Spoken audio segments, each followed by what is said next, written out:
Explain that whole phenomenon of Hoosiers that in Indiana, that the small schools competing against the big ones. Even your how small was your high school? God, I don't know. We've one of the smallest in the state. What happened? What it is, Dan? Back in the day, back when I played, we didn't have class basketball. Now they do. So the dream was to always be able to be good enough to play in. Sorry about that. Play against the big schools, and that's what we try to do. We try to be good enough to maybe have an opportunity one day to play against a Crispus Attucks or Jeffersonville or New Albany. But unfortunately, I played with a kid that kept missing free throws at the end of the game, and we didn't get there. Wait, was there a hack-a-shack going on with your team back then? Well, with my point guard, he got a little nervous, and they knew it, so they started fouling him, and we just didn't make it. You're not over it, are you? Never. You know, it's a loss is a loss, and a big loss. But, hey. You know what's funny? I was at a party about 2 years ago. It wasn't a party, it was a cookout, and this lady's in her 70s. She looked at my friend and says, "What are you doing here?" And he goes, "Well, I'm going to come to the cookout." And she goes, "After missing them free throws back in '74, you shouldn't even show your face." Now, it's just been 35 years. I understand that, but that happened, Dan. Yeah, but it's so important to the fabric of a town there. I mean, that was everything back then of how good the basketball team was. Yeah, well, not just the basketball, but sports. Back in the day, you know, I mean, they went to the football games, basketball games, and our gymnasium held 2,800, and we used to get 4,300 in there. But it, you know, I mean, it's big. Indiana basketball, especially in my hometown, back when we were playing, not only me, but my brothers and my cousins and all that. It was a big deal. It's not as big now because of class. I don't think it's just because of class basketball, but the excitement ain't there. The teams are not as good. How big a star were you in high school? Well, I mean, there's how many billions of people there are in China. They all knew me. Well, no, in high school. That's what I'm saying, high school. They knew who you were in China? Sure they did, Dan. Okay. Nobody knew about me in the States, but everybody in China knew about me. But Heck, I don't know. I was from a town of 2,000 people, Dan. I was 6'1" as a sophomore, 6'3" as a junior, and 6'7" as a senior. You know, I mean, I averaged a lot of points, a lot of rebounds, and won a lot of games, but I don't know. I didn't go around and, you know, ask people if they knew who I was. I noticed that you averaged only 4 assists your senior year in high school. No, they did that by quarters. Everything they do is always by quarters. Oh, really? Yeah. No, so you averaged 16 assists there?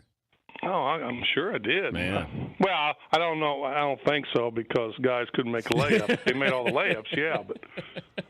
But I did have a pretty good team. I played on. My teammates were good in high school. We just couldn't win the big one. How would things be different for you, or would they be different if you were coming out of high school? Now? Yeah. Oh, I don't know. It wouldn't be as much fun. But would you be a one and done? No. I don't think so.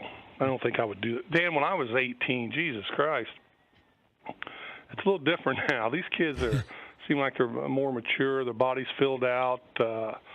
You know, they're ready for the challenge. I was never. There's no way I could come out at 18, 19 years old and go to the pro.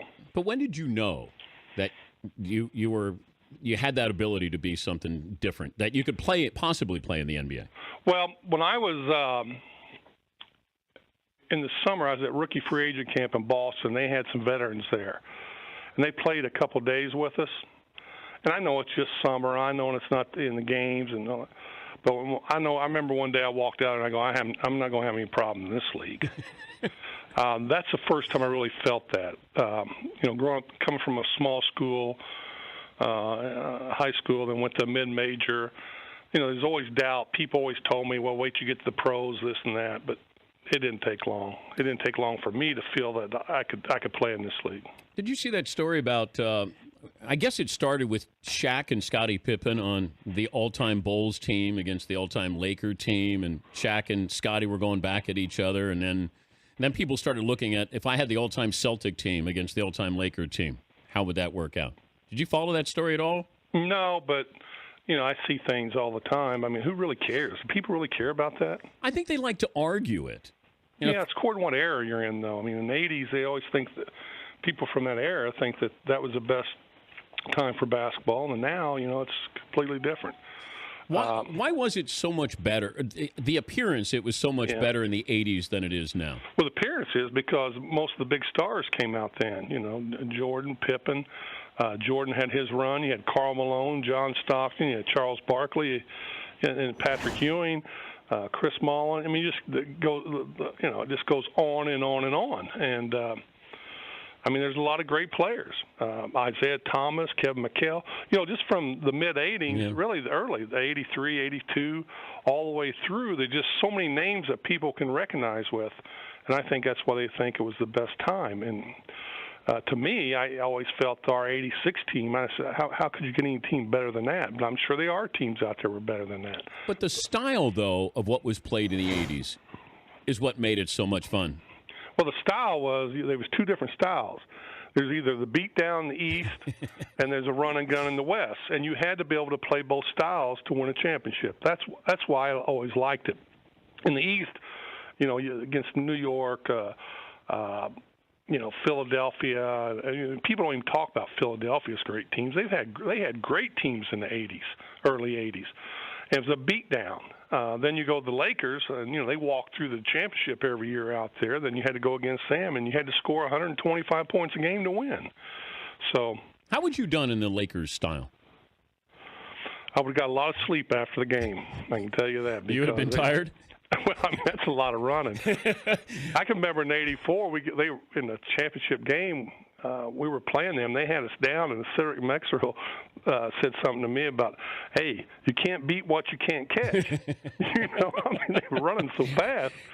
But you guys ran with them when you played them in the but that wasn't our style. I mean, we could do both styles, but if we did it all year long, it wouldn't have been a big deal. But we did it. We go on the West Coast trip for 2 weeks. We knew it was going to be up and down, run and gun, and all that.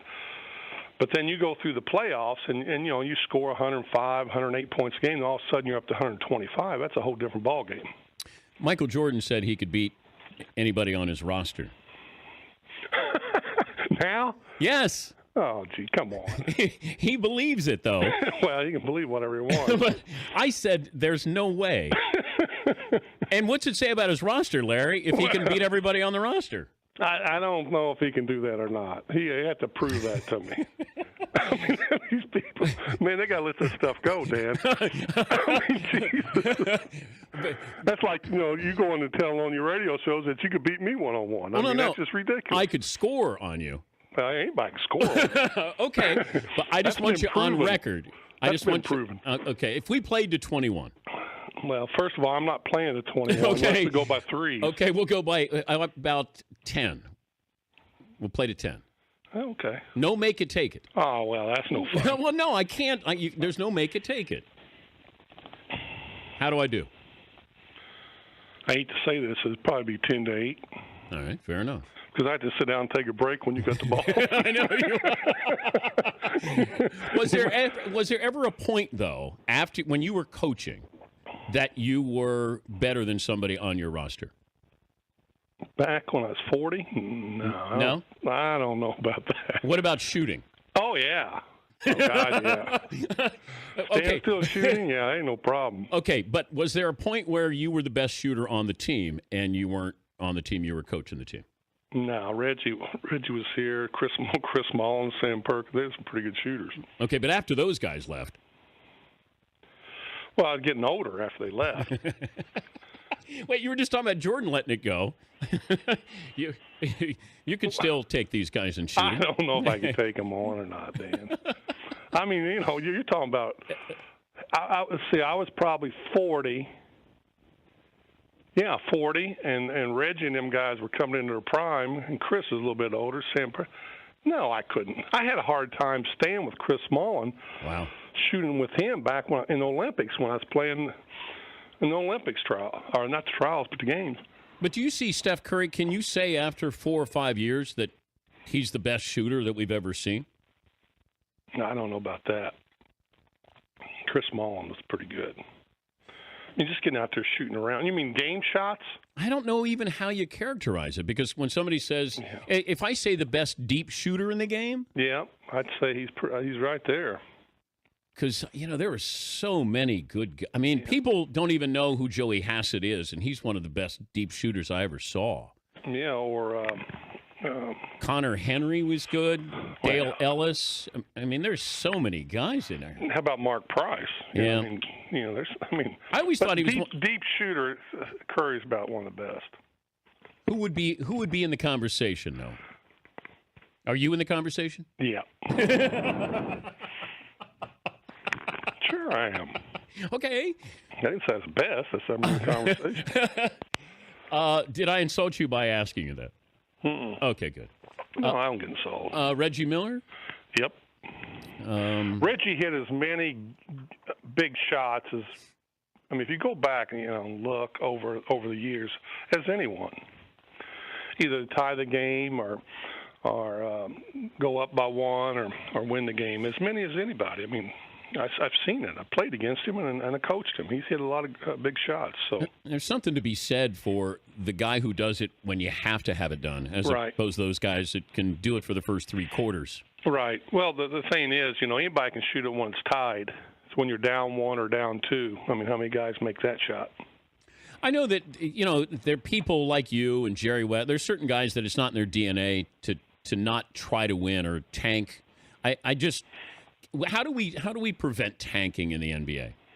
Well, there's I don't know. I don't have the answer, but I've always said these teams that's been in the lottery for more than 3 years should have to sit out one time. And what they would do, they would trade that pick away when they knew it was coming up, and they get back in again the next year. Our league's full of lawyers. They can come up with something. Well, I was wondering if you did this. Once you're eliminated, the more wins you have after you're eliminated, the more ping pong balls you get. Well, I had to sit down and think about it, but if you say it's a good idea, I'd go along with you, Dan. Who's calling you right now? I know. You're trying to... Because tomorrow they're going to have a big story, Larry Bird said, but you really said it, but I just agreed with it. Is that Jordan calling you right now? Probably. Probably wanted to play me one-on-one. Could you take Jordan right now? Could I take Jordan? Where's this going? Can I wear my Hickory uniform? Yes, you can. Boy, that'd be a good game. Jordan's going to wear his North Carolina jersey, and you're going Hickory. Hickory. A one-on-one with Jordan. Yep. God, I hate to admit this, but he'd kill me.